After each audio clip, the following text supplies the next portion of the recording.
In late autumn, when leaves had fallen to the ground and the air grew cold, a weaver with stiff fingers and a midwife on her long walk home found themselves at the wooden bridge over a small stream. The weaver stood leaning against a tree, her hands hanging limply by her sides. Across from her, the midwife paused as she noticed the woman's posture. "Is something wrong?" the midwife asked gently, crossing the creaking wooden planks toward the weaver. The weaver looked up, surprised but not displeased to see a stranger offering company. "I've been here for hours," she said, her voice thick with weariness. "My hands ache from weaving too much. I noticed you sitting alone and thought perhaps some company might ease your mind." The midwife offered a warm smile. The weaver accepted the gesture silently, nodding. She led the way to sit on the bank of the stream where fallen leaves lay like scattered jewels in the afternoon sun. They sat side by side, watching the water flow beneath them. "I was about to give up my old loom," the weaver began quietly, "but I can't seem to let it go." The midwife listened, her expression understanding yet without judgment. She knew better than anyone how hard it could be to release what held meaning in one's life. "It reminds me of so many patterns and stories from years past," the weaver continued, tracing lines on the dirt with a stick. "Every thread is connected, you see?" The midwife nodded, not interrupting but reflecting on the similarities between weaving threads and bringing new life into the world. Each line she drew in sand, each stitch the weaver sewed, they were all parts of an intricate tapestry. "I used to think I could control how those patterns would weave together," said the weaver after a while. "But as my hands grow stiffer with age, it's becoming harder and harder." The midwife reached over and took her hand, squeezing gently before releasing it back to the earth. The warmth of that brief touch lingered between them. As if by mutual agreement, they decided to sit in silence for a while longer. The stream continued its steady flow beneath them, the sound soft yet persistent, a constant reminder. Hours passed or minutes, time blurred when only water and wind provided company. Eventually, the weaver spoke again, her voice softer than before. "I'll try giving the loom to someone who can still feel their fingers," she said thoughtfully. The midwife didn't need to say anything. It was enough to nod and smile at this small shift in perspective. They shared another moment of quiet communion under the trees. As the afternoon sun dipped lower, casting long shadows across the bridge and stream, the weaver stood up slowly and offered a hand down to the midwife. "Thank you for sitting with me," she said simply as they walked back towards their homes along the path. The midwife replied in kind. "You've made this day brighter for both of us." They parted ways at a crossroads, continuing on paths only visible to them. The sound of rustling leaves accompanied each woman's steps down her chosen route until one was lost from view behind a bend in the road and the other into the twilight. The midwife felt something stir within her, a sense of release not just for the weaver but for herself as well, without ever naming what it meant. She continued home, the evening air crisp around her, a light wind playing among the trees. You're listening to the Empty Teahouse. Somewhere across the river, a nightingale began to sing. Shadows stretched long and thin in the quiet alley between two clay walls as dawn approached. In the quiet alley between two clay walls, shadows stretched long and thin under the waning moon. Inside one of the small rooms, a widow sat by her vegetable garden's window, tending to seedlings with delicate fingers. Her name was May, and her days were marked not just by the passage of time but also by the slow growth of her plants. Outside the window pane, a soft rustling. A young boy approached, his steps hesitant yet determined. The orphan, named Lynn, carried an old basket on one arm. His eyes darted around nervously before settling on May's door. He knocked softly twice and waited, breath held. When she opened it, Her face showed no surprise but only a gentle acknowledgement of his presence. "What brings you here this time?" May asked without judgment, inviting him in with a nod. Lynn shuffled forward, setting the basket down by her feet. "I found these," he said, gesturing at the vegetables peeking out from under leaves and straw. "Thought maybe." His voice trailed off as he looked around, uncertain if she needed them or not. May smiled kindly, reaching for a carrot top with its green shoots still attached. She held it up to Lynn's gaze. "Thank you, Lynn. These will do well in the garden." His shoulders relaxed slightly at her acceptance, though his eyes remained cautious. He glanced out into the night alley before turning back to May. "Can I stay for a while? It's quiet here." There was a plea in his question more than just wanting company. She nodded again, stepping aside to let him through into the room. The walls were simple and sparse, with only a few possessions around them. Lynn sat down quietly by her side, watching as she continued to tend her plants with care. After some time, May spoke softly, breaking the silence that had settled between them. "Tell me about your day, Lynn." He hesitated for a moment but then started talking slowly about the streets he wandered, the odd jobs he did, and the scraps of food he found or traded for. His stories were punctuated with pauses as if each detail was being considered carefully before it was spoken. As they talked, the light in the room shifted subtly from silver to golden. Outside, the dawn began its ascent over the rooftops. May's hands never stopped moving, her attention split between Lynn and her garden. When he finished speaking, there was a brief pause where neither of them moved or spoke. Then, as if prompted by something unseen, Lynn reached out tentatively and picked up one of the seedlings from near her hand. He held it close, inspecting its fragile leaves under the growing light. "Would you like to plant this?" May asked quietly. Lynn looked at her in surprise but then nodded slowly, setting the little plant back down on its place. "I don't think I know how," he admitted softly. May smiled again, a quiet understanding passing between them. She guided his hand towards the soil beside one of her other plants. Together they planted it carefully, Lynn's movements becoming steadier with each motion until finally, the seedling was tucked safely into its new home. With the task done, they sat in silence once more. Outside, the alley filled with early morning traffic sounds and chatter as people began their days. Inside, all remained still for a moment longer, the two of them sharing this quiet space that seemed to belong just to them. Lynn glanced at May out of the corner of his eye before looking back towards the newly planted seedling. He then turned fully to face her, meeting her eyes briefly with a mixture of gratitude and newfound calm. Without words, he gave her a small bow from where he sat, acknowledging something perhaps even he couldn't articulate. With that simple gesture, the day began for both of them in earnest, as they moved towards their separate routines but held on to that shared moment of quiet growth together. The morning light caught the dew on the new seedlings' leaves, making them sparkle like tiny stars. In soft light of early morning, May sat in her small vegetable garden planting seeds for a new season. In the soft light of early morning, a widow named May sat in her small vegetable garden. Her hands moved methodically through the soil as she planted seeds for the new season. A faint mist lingered over the nearby meadow, and from far off came the quiet hum of a distant town still asleep. A child approached carrying a large basket that wobbled with each step, filled almost to overflowing with small stones. May looked up and smiled at her niece, Lynn. The girl's hair was damp from morning dew, a few tendrils sticking out like little wings. "Uncle's asked me to bring these for the garden," Lynn said breathlessly, setting down the heavy load beside May. "He says we need them."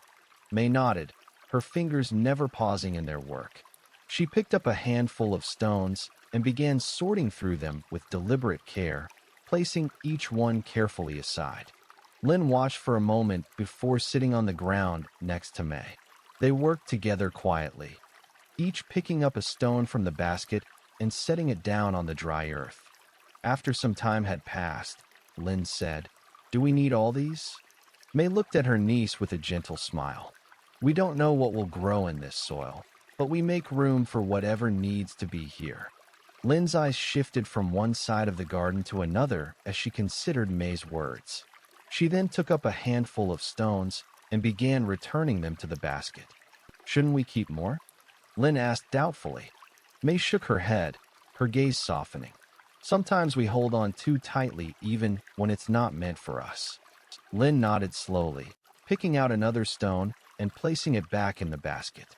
She looked at May again, then down at their hands working in tandem among the plants and earth.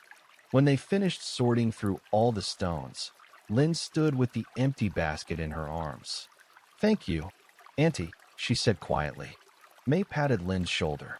"For what?" "For helping me decide." Lynn began walking back toward town as a light breeze rustled the early morning dew off of the tall grasses on either side of the path.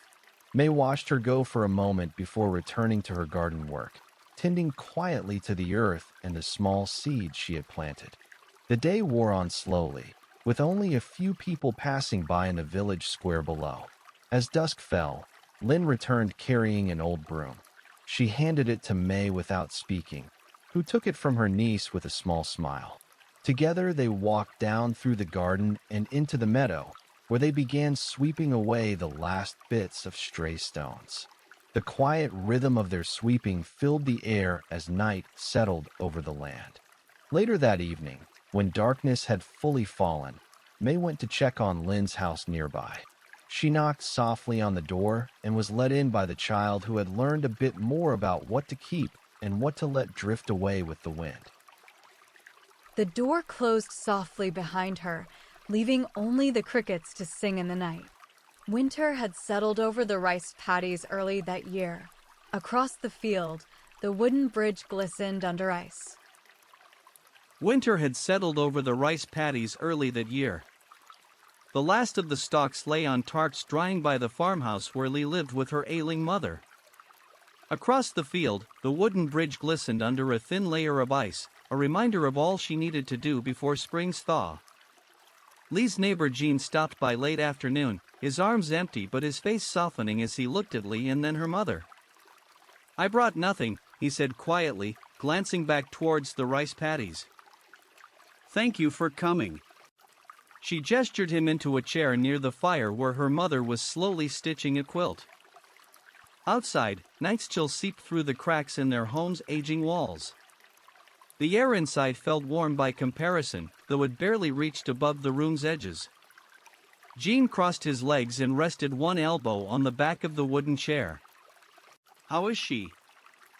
"Better today," Lee said with a sigh that seemed to lift some burden off her shoulders. Her mother looked up from her work, smiled warmly at Jean before looking down again. "She's always better when you visit." Jean nodded. He knew the truth, it was her spirit lifting him more than his presence lightening hers. But he didn't say this, he merely sat there with them in silence for a while. Outside, the crickets began to sing, as if sensing Jin's arrival and joining their voices to honor Lee's mother. After some time, Lee cleared her throat. "Would you like tea?" she asked.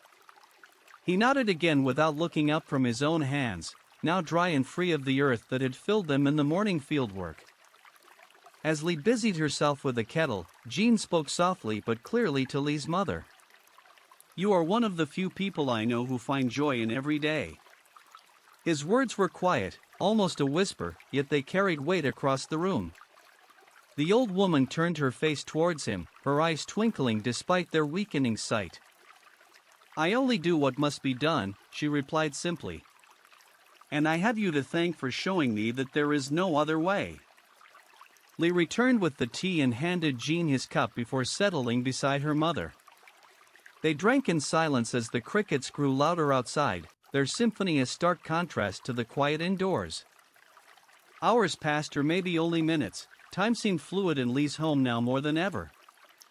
The old woman fell asleep holding onto the thread of her quilt with frail hands that still held strength, and Jean did not leave until it was dark enough for shadows to form under his eyes. He offered a slight bow as he left, then walked back across the frozen bridge without looking behind him, leaving Lee alone in the dim light by the fire. She sat there for some time longer after Jean had gone, her thoughts quiet and steady like the night outside. When she finally stirred, it was to blow out the candle and step into the darkness where Jin's footsteps had faded into the distance. She reached the bridge a short while later and paused at its center, looking back towards her home nestled among the rice fields now dark against the moonlit sky.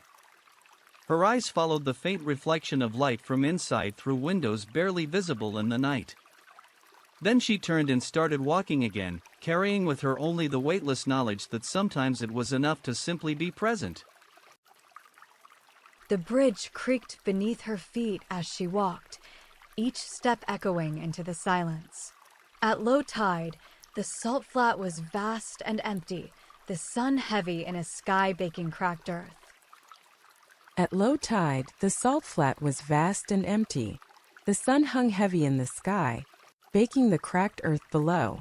Maria, a beekeeper with worn hands from decades of labor, had just left her hives near the village edge.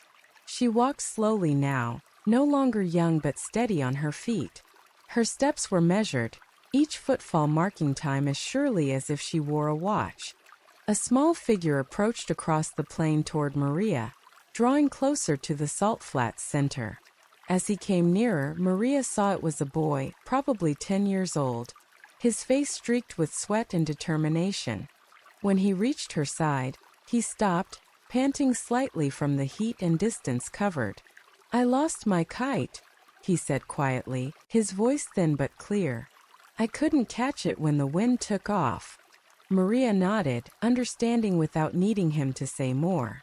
She offered no words of comfort or advice. There were none that would suit. Instead, she reached into her pocket and pulled out a small leather pouch. Inside was a handful of seeds. She handed the pouch to the boy. "Plant them," Maria said. "They'll grow if you water them." The boy's eyes widened slightly as he accepted the gift, his fingers curling around the worn edges of the leather.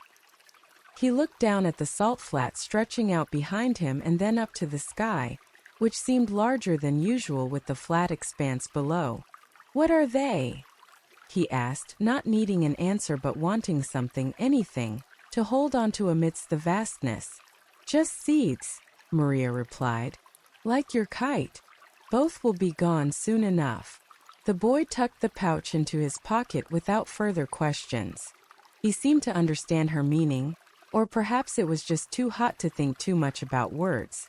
Instead of asking more, he looked at her hand that had given him the seeds, hands she had used for years to handle bees, extract honey, and care for her small patch of land.